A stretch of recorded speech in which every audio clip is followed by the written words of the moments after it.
Hello friends, इस video में हम लोग 2213 पोस्ट बिहार दरोगा मेंस एग्जाम के लिए केबीसी नैनो का जो नया प्रैक्टिस बुक आया हुआ है उसका सेट नंबर 1 इस वीडियो में हम डिस्कस करेंगे।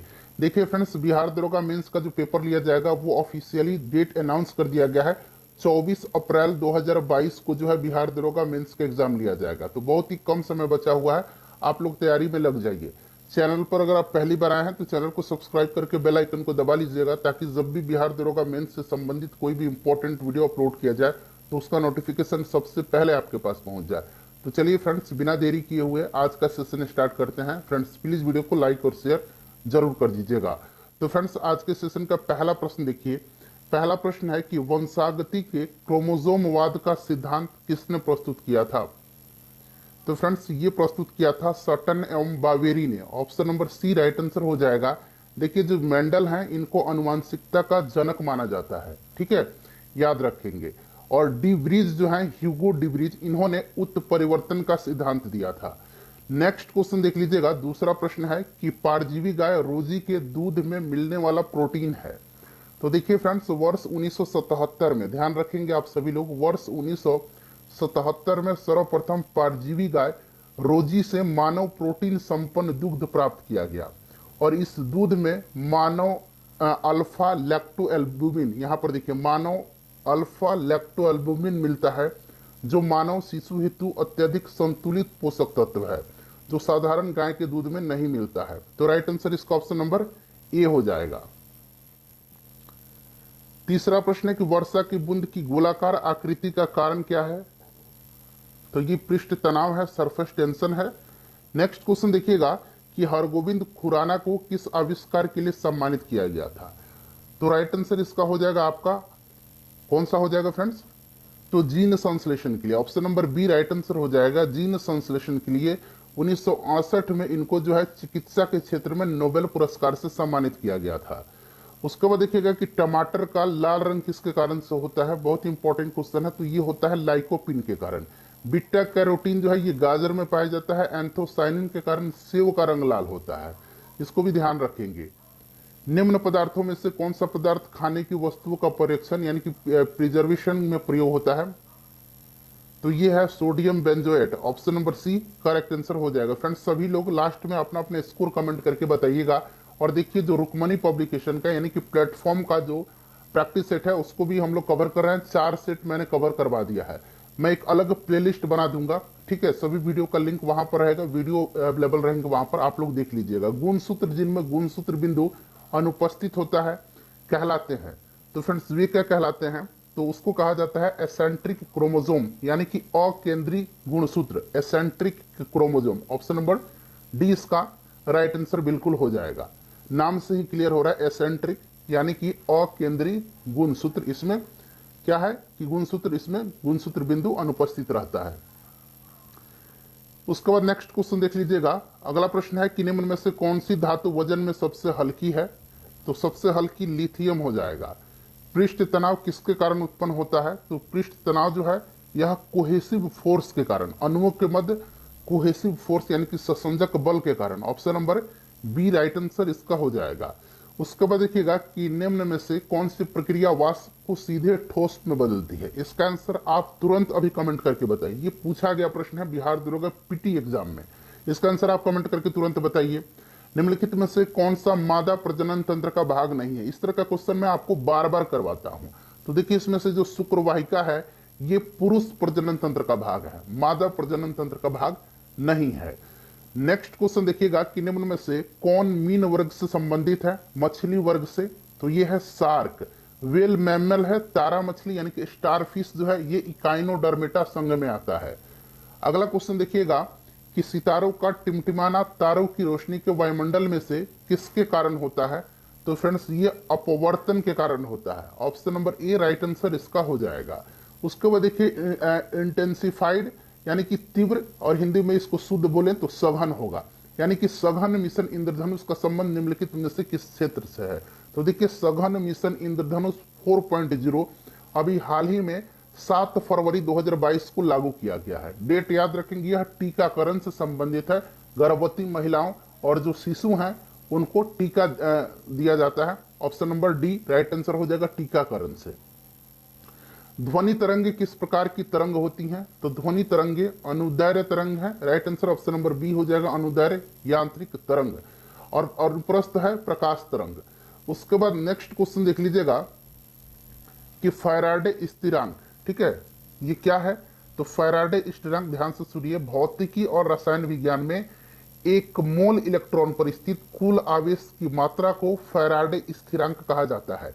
इसका प्रतीक चिन्ह क्या है? एफ है। और यह एक क्या है? सार्वभौमिक स्थिरांक है। ठीक है, चलिए नेक्स्ट क्वेश्चन देख लीजिएगा कि थायराइड ग्रंथि की खराबी किसकी कमी के कारण होती है? तो फ्रेंड्स ये आयोडीन की, ठीक है, option number C right answer इसका हो जाएगा।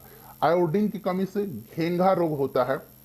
नेक्स्ट क्वेश्चन देखिएगा कि निम्न में से सबसे मीठा चीनी कौन सा है? तो सबसे मीठा होता है इसमें से fructose. Option number A right answer इसका हो जाएगा, फ्रुक्टोज। दाब का मात्रक क्या है? अच्छा, दाब का फॉर्मूला क्या होता है? तो प्रेशर इक्वल टू क्या होता है? फोर्स अपॉन एरिया होता है। ठीक है फ्रेंड्स, और इसका मात्रक क्या होता है? तो इसका मात्रक होता है पास्कल। ऐसा यूनिट क्या है इसका? पास्कल है। एक पास्कल बराबर कितना होता है? 1 न्यूटन मीटर स्क्वायर होता है, या फिर 1 केजी पर मीटर होता है। तो देखिए यहां पर ऑप्शन में इनमें से कोई नहीं दिया हुआ है, तो right answer option number D हो जाएगा। निम्नलिखित में से कौन सी अदिश राशि है? तो अदिश राशि इसमें से कौन सा हो जाएगा फ्रेंड्स? देखिए दाब जो है यह एक अदिश राशि है। Option number B right answer हो जाएगा इसका। उसके बाद देखिए सेलवास जो वन है किस महाद्वीप में है? सेलवास घास का मैदान है, यह दक्षिण अमेरिका महाद्वीप में पाया जाता है। Option number D right answer हो जाएगा। ठीक है फ्रेंड्स, पंपास कहाँ है? अर्जेंटीना में है, दक्षिण अमेरिका में ही। कंपास कहाँ है? यह भी दक्षिण अमेरिका में ही है, ब्राजील में है। नेक्स्ट क्वेश्चन देखिएगा, और सेलवास अमेजन बेसिन में पाया जाता है। कैमूर वन्य जीव अभ्यारण्य किस राज्य में है? कैमूर वन्य जीव अभ्यारण्य जो है यह बिहार का सबसे बड़ा अभ्यारण्य है, और ये बिहार में कहां पर है? तो कैमूर में है। ठीक है, भभुआ के पास, बिहार राइट आंसर इसका हो जाएगा। चेरी ब्लॉसम जो फेस्टिवल है यह किस राज्य में मनाया जाता है? तो चेरी ब्लॉसम जो फेस्टिवल है यह मनाया जाता है कहां पर? तो फ्रेंड्स ये मनाया जाता है मेघालय में। ठीक है, right answer option number B हो जाएगा। उसके बाद देखिए भौगोलिक क्षेत्र की दृष्टि से भारत निम्न जिलों में से कौन सा जिला सबसे बड़ा है भारत का? तो देखिए अब जो है, अब ये कौन सा हो गया? लेह हो गया है। पहले कच्छ था, लेकिन अब लेह जो है सबसे बड़ा जिला हो गया है, ध्यान रखेंगे। चलिए आगे बढ़ते हैं फ्रेंड्स, नेक्स्ट क्वेश्चन करेंगे। अब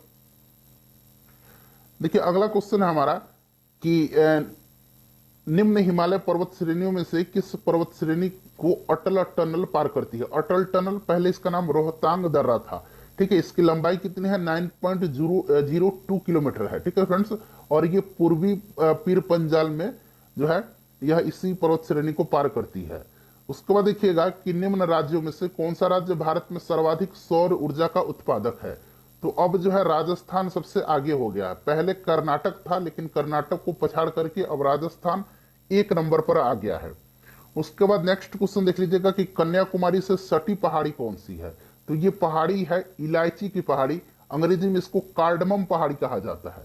ठीक है फ्रेंड्स, ध्यान रखेंगे। उसके बाद देखिए कि निम्नलिखित जनजाति और राज्य की कौन सी जोड़ी सही नहीं है? भील गुजरात बिल्कुल सही है, गद्दी हिमाचल प्रदेश, कोटा तमिलनाडु, और टोडा जो है यह नीलगिरी पहाड़ी क्षेत्र में तमिलनाडु में पाया जाता है, न कि केरल में। तो गलत दिया गया option number D. Friends please video को लाइक कर दीजिएगा और इसे शेयर जरूर कर दीजिएगा, मैं आपसे रिक्वेस्ट कर रहा हूं। देखिए भारत का सक्रिय ज्वालामुखी कौन सा है? तो आपको याद है बैरन ज्वालामुखी। ठीक है, और एक है नारकोंडम जो कि सुसुप्त ज्वालामुखी है। तो ये सक्रिय ज्वालामुखी द्वीप बैरन द्वीप हो जाएगा, जो कि अंडमान निकोबार में है। भारतीय वन अनुसंधान संस्थान आपको पता है कि यह देहरादून में है। अच्छा शिमला में क्या है? तो शिमला में क्या है फ्रेंड्स बताइए?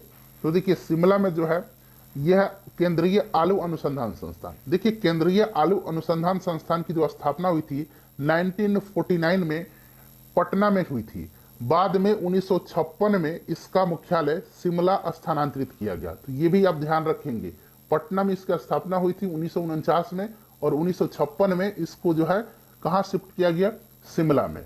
चलिए नेक्स्ट क्वेश्चन देखिएगा कि भारत का सबसे उत्तरी बिंदु कौन सा है?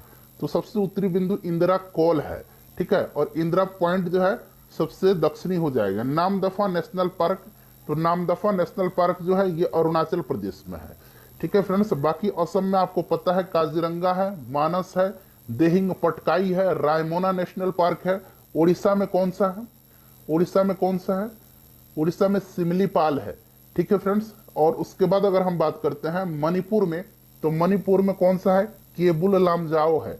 ठीक है, केबुल लामजाओ याद रखेंगे।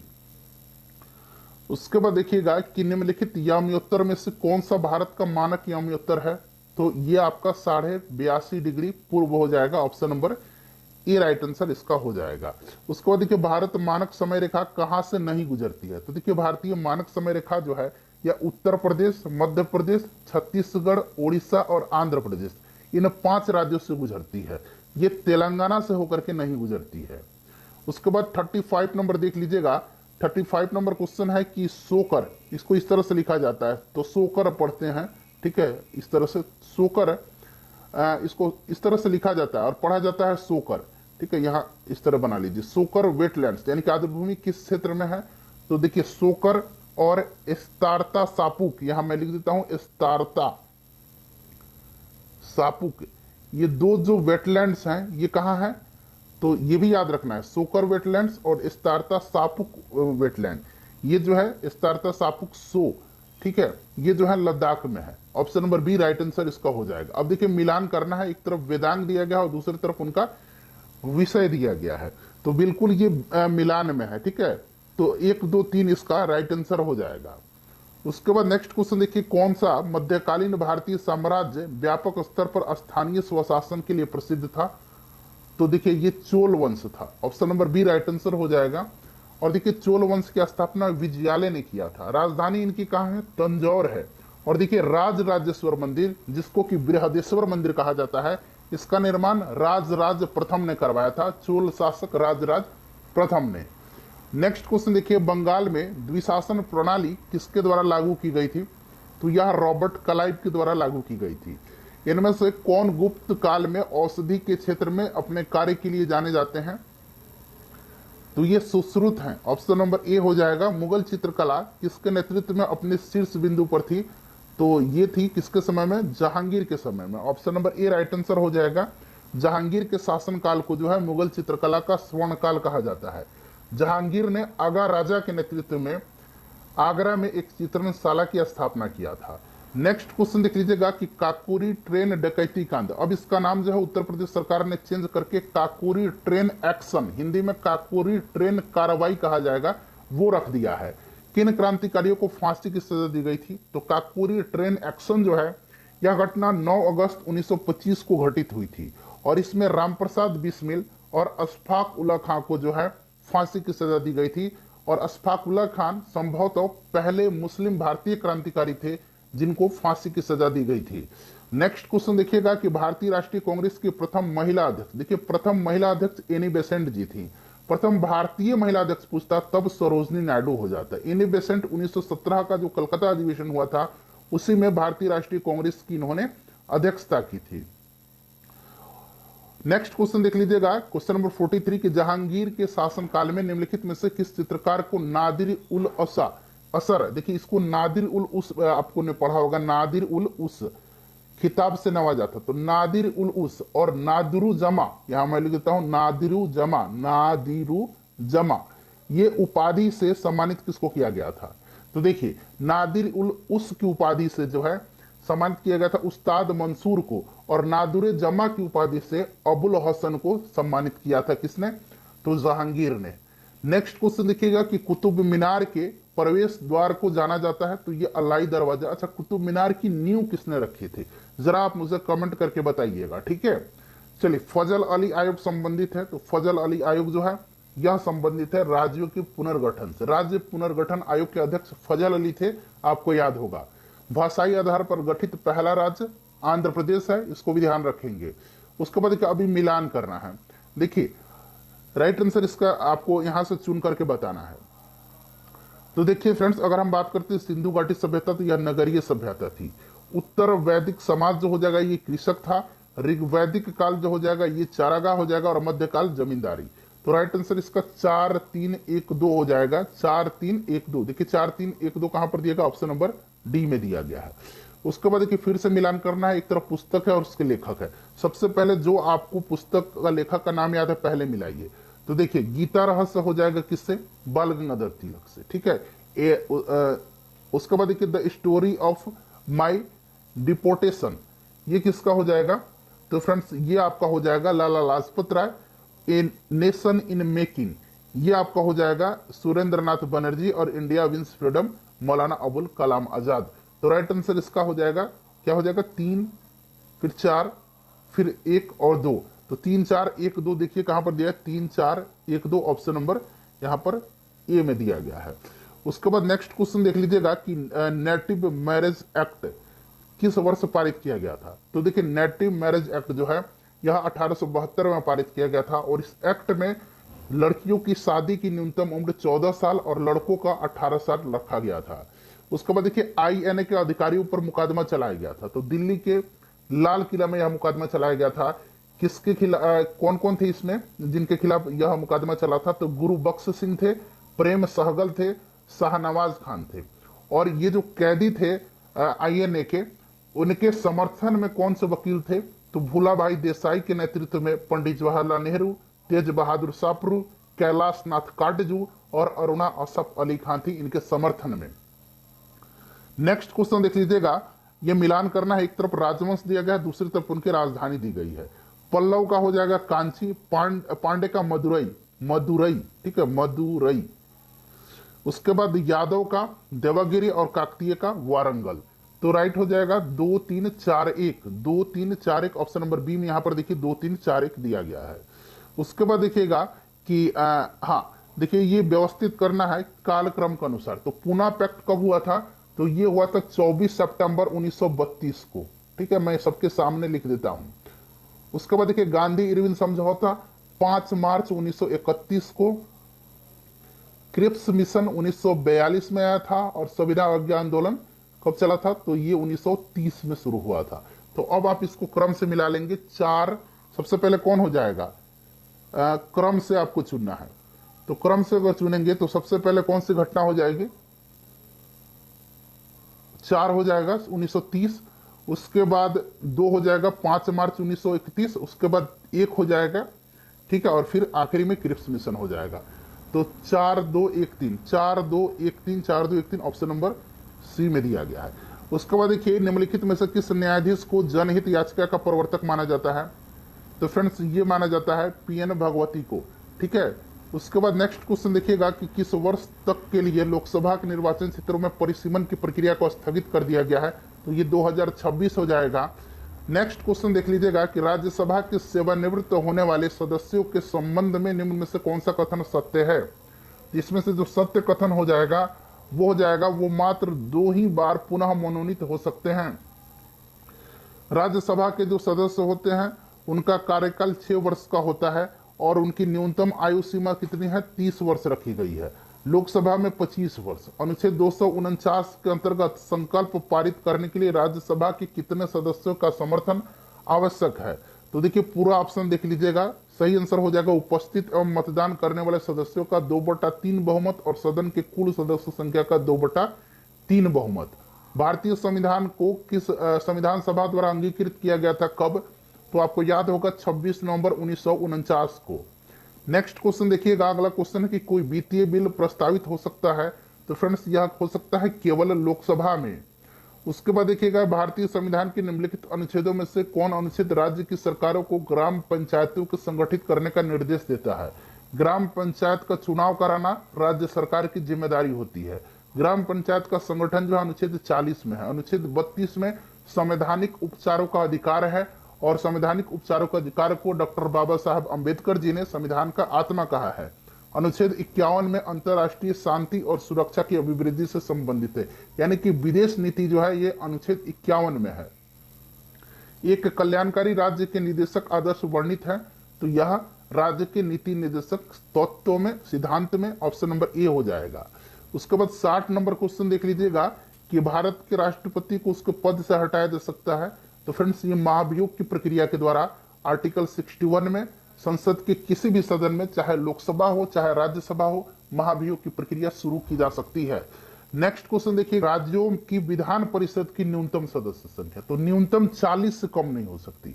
और देखिए विधान परिषद के कुल सदस्यों की संख्या उस राज्य की विधानसभा के कुल सदस्यों की 1/3 से अधिक नहीं हो सकती है, और कम नहीं हो सकती है 40 से। तो दोनों को आप ध्यान रखेंगे। वहीं अगर विधानसभा पूछा जाता तो विधानसभा में कम से कम 60 होना चाहिए और अधिक से अधिक 500 सदस्य होने चाहिए। ठीक है, कम से कम 60 और अधिक से अधिक 500 विधानसभा में। नेक्स्ट क्वेश्चन देख लीजिएगा कि मुख्य निर्वाचन आयुक्त एवं अथवा दो अन्य चुनाव आयुक्तों के मध्य मतभेद होने पर कौन मामले पर निर्णय लेता है। तो यह निर्णय कौन लेता है, यह आपसे पूछा गया है। ठीक है, तो राइट आंसर इसका क्या हो जाएगा, बहुमत से स्वयं चुनाव आयोग। Option number C right answer इसका हो जाएगा।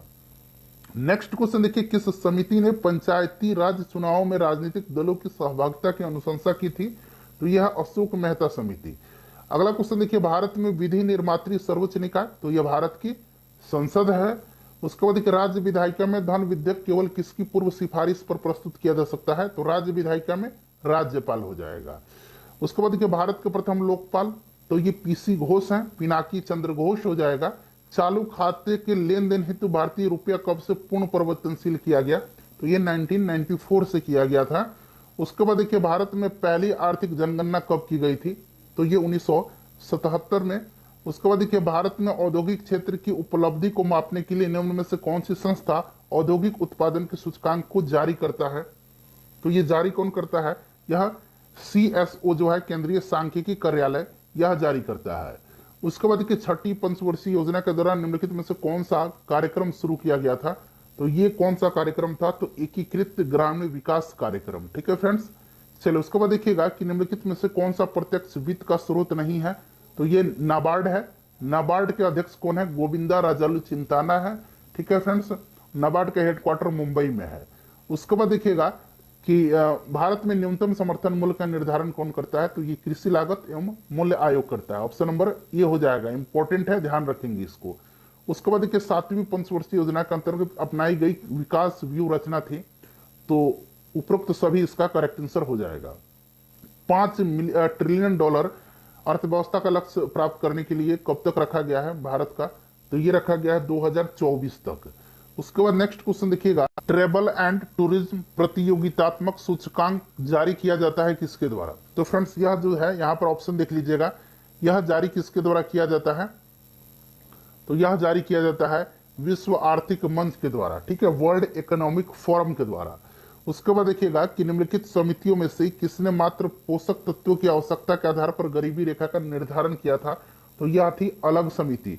ठीक है, option number A right answer हो जाएगा। ध्यान रखेंगे फ्रेंड्स, ये इंपॉर्टेंट क्वेश्चन है। उदयपुर वन्य जीव अभ्यारण्य ये पूछा जाता है, ये पश्चिम चंपारण जिला में है, बिहार में। उसके बाद देखिएगा, विश्व जैव विविधता दिवस, तो ये प्रत्येक वर्ष कब मनाया जाता है, 22 मई के दिन। 22 मार्च के दिन बिहार दिवस, या फिर कहिए कि विश्व जल दिवस मनाया जाता है। ठीक है, चलिए उसके बाद नेक्स्ट क्वेश्चन देख लीजिएगा, और 22 मई के दिन पृथ्वी दिवस मनाया जाता है। उसके बाद देखिए, भारत में पहला कीट संग्रहालय किस राज्य में खोला गया। तो ये तमिलनाडु में खोला गया। इटांकी नेशनल पार्क जो है, ये कहां पर है। तो ये इटांकी नेशनल पार्क ये नागालैंड में है। ठीक है फ्रेंड्स, ध्यान रखेंगे। उसके बाद देखिएगा कि भारतवर्ष में जल अधिनियम किस वर्ष पारित किया गया। तो यह पारित किया गया था 1974 में। प्लीज फ्रेंड्स, वीडियो को लाइक कर दीजिएगा और इसे शेयर जरूर कर दीजिएगा।